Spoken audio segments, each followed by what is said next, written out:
guys, it's Chelsea from The Financial Diet, and this week's video is sponsored by Monday.com. If you're looking to make your own workflow more effective and less opaque, Monday.com is the perfect platform for many fields: project management, marketing teams, sales and CRM, software development, and more. It's totally flexible, where anyone can easily create or customize the solutions your team needs for any aspect of your work. Our COO Annie finds it very useful for managing accounts. As you can see, her dashboard is customized for the project she's working on, which you can do with yours.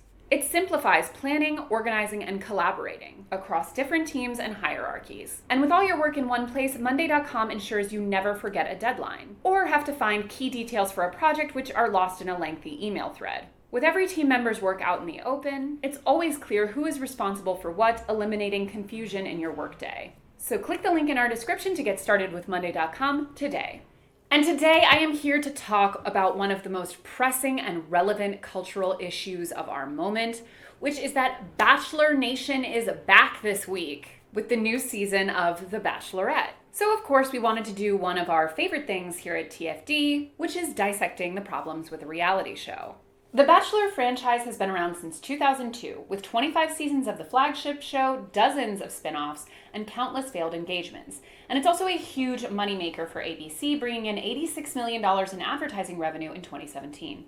So while its viability as a sheer business proposition basically ensures that the Bachelor franchise is never going anywhere anytime soon, it is worth interrogating some of the shocking and horrifying truths behind this quote-unquote reality show.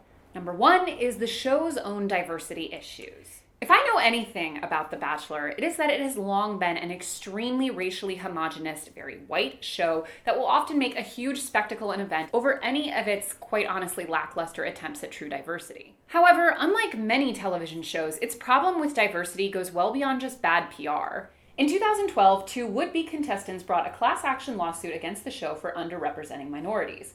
Nathaniel Claybrooks and Christopher Johnson both tried out for the show and didn't make it, which wouldn't have been such a noteworthy issue if in 2012 it hadn't been emblematic of a bigger problem with the show. Attorneys for Claybrooks and Johnson, who both tried out for the show and didn't make it, argued that their lawsuit underscores the significant barriers that people of color continue to face in media and the broader marketplace. The judge dismissed the case, saying that the casting was under First Amendment protection, but also stated that the plaintiff's goals were laudable. And in a 2011 interview with Entertainment Weekly, the show's creator claimed that he would like to cast more people of color on the show, but for whatever reason, they don't come forward. I wonder why that could be. Sean Ryan, a producer who created The Shield, called the show's practices straight-up racism. They just don't think America will watch a black bachelor or root for mixed-race marriages, Ryan tweeted. And the problem is so bad that in the SNL skit Farm Hunk, Blake Shelton impersonates the season's bachelor, Iowa farmer Chris Sewells, saying he is going to eliminate probably the two black girls plus one of the curly-haired ones. I mean, I don't know how many women want Blake Shelton anyway, but take that as you will. And in 2016, it was reported that among the 19 women who have won the final rose, the only non-white winners were Tessa Horst and Catherine Giudice. Both have been biracial Asian white. Between 2009 and 2011, no black men were cast on The Bachelorette, and no black women appeared as contestants on The Bachelor from 2009 to 2012. And even when there have been more attempts at diversity, colorism is still a huge factor in how people of color are represented on the show. It has a huge impact on what networks and those in charge perceive as watchable. For example, when Rachel Lindsay, the first Black Bachelorette season, concluded in 2017, it attracted an average of 7.6 million viewers, which was down from 8.4 million viewers the year prior when the show featured a white lead. This was the show's least popular season since 2010. In an interview with the New York Times, creator Mike Fleiss said he found the ratings decline in an incredibly disturbing and kind of Trumpish way. How else are you going to explain the fact that she's down in the ratings when, black or white, she was an unbelievable bachelorette? It revealed something about our fans. And part of the problem is that these attempts at diversity are basically a one-and-done situation in which the performance of an individual season is used to make sweeping judgments about the performance of non-white cast members in general. There can be tons of seasons with different white people who fare in different ways and are reacted to differently by the audience, and yet when you only have one example to go off of with a non-white lead, you're often left with an insanely high pressure to deliver that white counterparts are never faced with. And if there is any truth to the statements producers have made in the past that there just simply aren't enough people of color coming forward, perhaps some of that could be due to our second disturbing truth, which is the level of racism amongst the contestants. So while the Bachelor shows have perpetuated a pretty strong level of racist practices in terms of hiring and featuring non-white people on their show, the contestants themselves also have a pretty terrible track record when it comes to their own racial sensitivities. Earlier this year, contestant Rachel Kirkconnell made the news when an old photo of her plantation dress-up resurfaced, and Chris Harrison fumbled at discussing issues of race with the latest season, causing him to eventually leave the show. But that is far from the only time that a contestant has done something that the 2012 media would put as racially charged. One of the male contestants said about Lindsay, "I'm ready to go black and I'm never going back." Yikes. And when male contestant Lee Garrett was eliminated, fans discovered a tweet from him which read, "What's the difference between the NAACP and the KKK? Wait for it. One has the sense of shame to cover their racist-ass faces."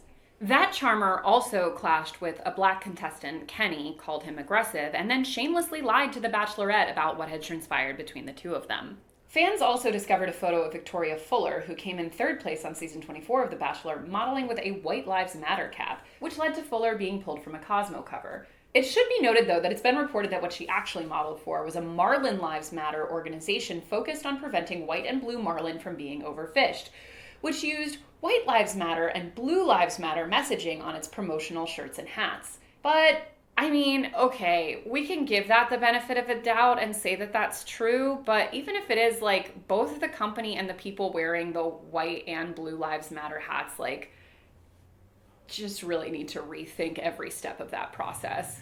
And also, listen, I'm just gonna go out here and say it, because the fact that they're white and blue, with blue meaning police, I don't know, that's very suspect to me. Looks like Marlins are canceled. And Hannah Brown of The Bachelorette season 15 during an Instagram live event in 2020 was singing the lyrics to DaBaby's Rockstar and sang the N-word. And when fans did comment on her live, taking her to task for that use, she apologized while simultaneously laughing and doubting she even said it. And in 2021, she also came under criticism for a photo of her surfacing, which featured her in an antebellum dress on a plantation. I just what is in the water in the back? Southern sorority girls. Okay, I'm being informed that it's the phenomenon of Southern sorority girls coming on this show, but I just feel like, what is the upshot of doing a photo shoot on a plantation these days? Come on, we gotta be past that. How are there so many people with plantation? And it's also the Old West photo shoots, when you go to Six Flags and get to dress up in the costumes. The Bachelor has a sourcing issue. And all of this is not to say anything of the constant microaggressions that take place within the actual filming of the show. But even if you manage to clear all of the racial barriers to becoming a star of The Bachelor, there is also the astronomical cost of being on the show. So being on The Bachelor is pretty much like any reality show in the sense that you're not being paid for it for the most part, and going on the show is a complete gamble in terms of the impact that it will have on your life. And in addition to not being paid and all of the upfront costs of actually getting cast on the show, you are expected to do things like provide your own wardrobe and makeup until maybe you make it till the final rose. As one former contestant, Sarah Heron, put it, you spend way more than you normally would because you know you're going on TV and you may be meeting your future husband, so you feel like you need to dress to impress. Jillian Harris, a former contestant turned bachelorette, wrote on her blog, I had remortgaged my house and spent something like $8,000 just on clothing.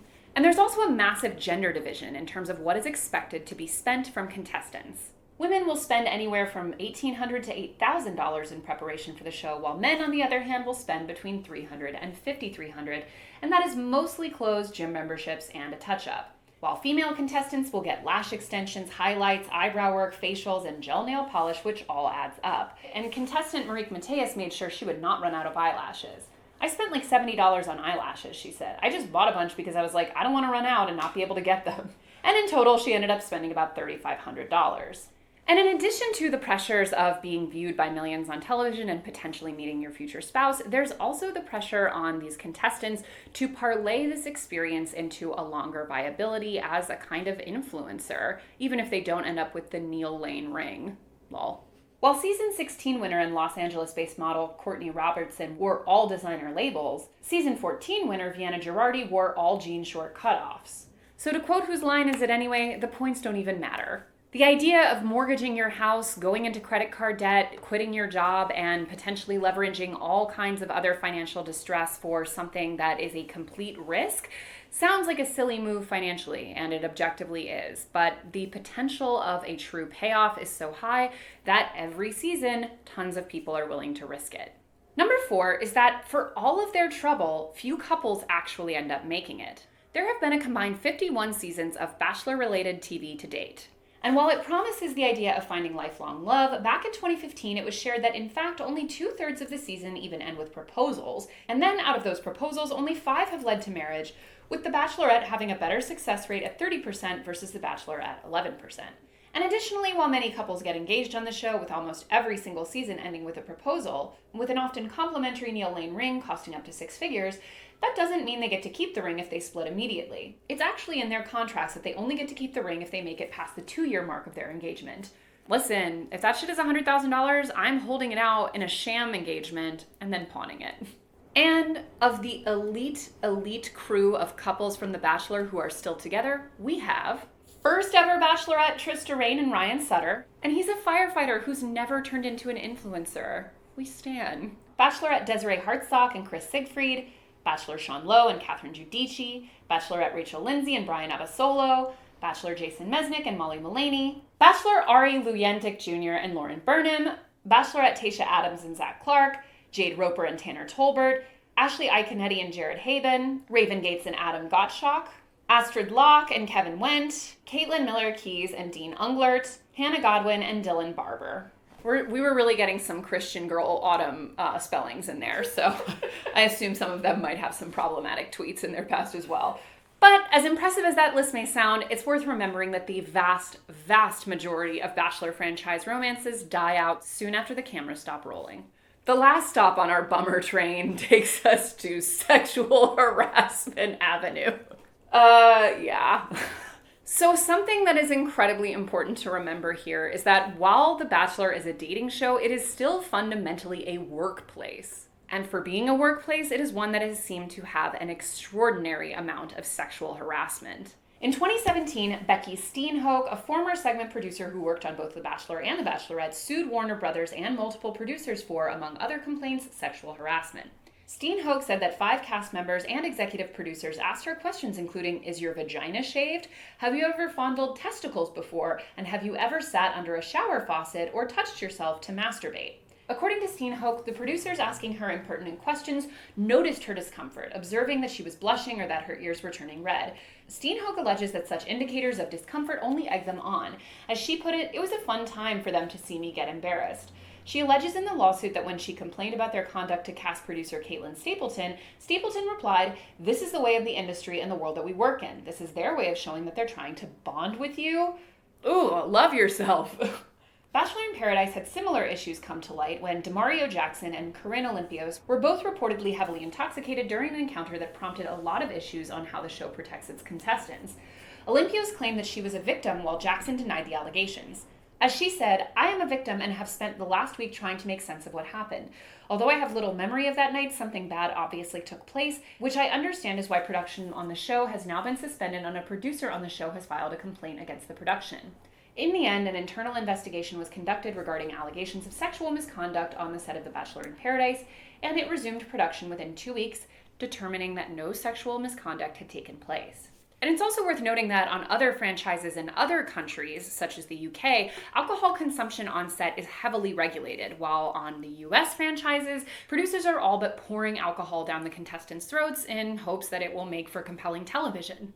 As a diehard Real Housewives of New York fan myself, we can all see what that kind of behavior leads to when you're on a show like that season after season, i.e. several of the cast members now being sober. And when it comes to misconduct in the context of relationships, we would be remiss to forget Colton Underwood, who is currently on his redemption tour with apparently an upcoming show with Gus Kenworthy, and who is living his best life on Instagram, posting his newly liberated thirst traps. Because while his story may seem like a sunset ride into a perfect happy ending, we would be remiss not to mention his recent restraining order from his ex-fiancée from his season of the show, Cassie Randolph, whom he stalked to the point of putting a tracker on her car to follow her movements. Gonna go ahead and say we don't need a fluffy Netflix show from this man.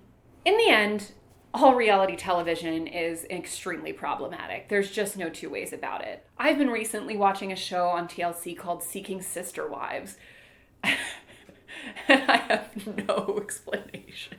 It's so bad, but so good. I just love it. Just give me Mormon shit. Anyway, all reality television is problematic, and all reality television comes with many asterisks in terms of any attempts that it makes to portray itself as in any way empowering or inclusive. But with the Bachelor franchise in particular being as successful, ubiquitous, and lucrative as it is important to actually take a critical lens to this show that we're watching, which is in many ways both consciously and unconsciously influencing how we think about tons of things, including but not limited to finding the loves of our life. And if what you're looking for is to find a more productive way to get your work done, I highly recommend you check out Monday.com at the link in our description.